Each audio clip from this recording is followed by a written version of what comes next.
Before loading the cut component tape strips into the Juki Feeder Finger, cut the tape at a 45-degree angle through the sprocket hole in the center of the component pocket. Discard any remaining part of the first component. This creates space for the plow blade to enter and separate the cover tape. Place the cut tape strip into the rear of the feeder finger.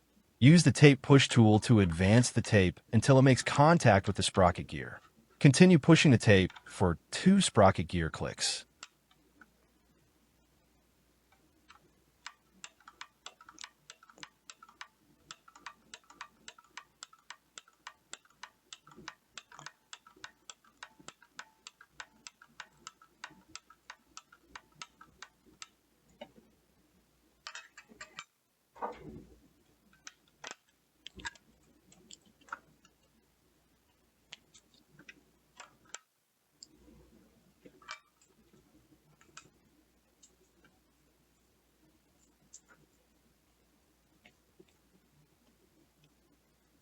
For embossed tapes, cut the tape in the same manner and discard any remaining part of the first component.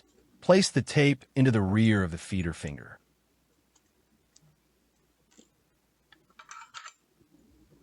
Use tweezers to lift the tape slightly while advancing the tape until it makes contact with the sprocket gear.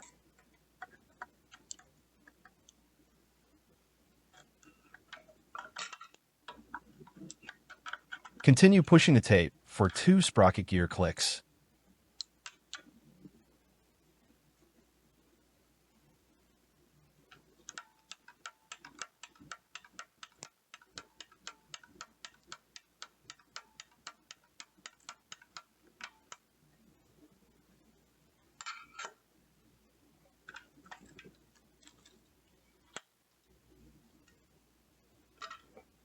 When loading full reels, open a finger.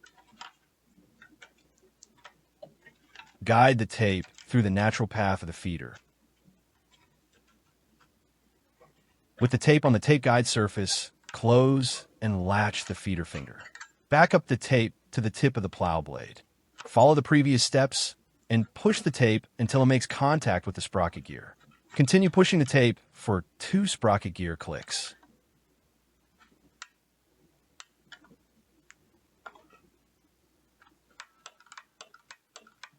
Removing the cover tape routing and collection process cuts feeder setup time by 80% and offers a reliable solution for feeding cut tape without cover tape leaders.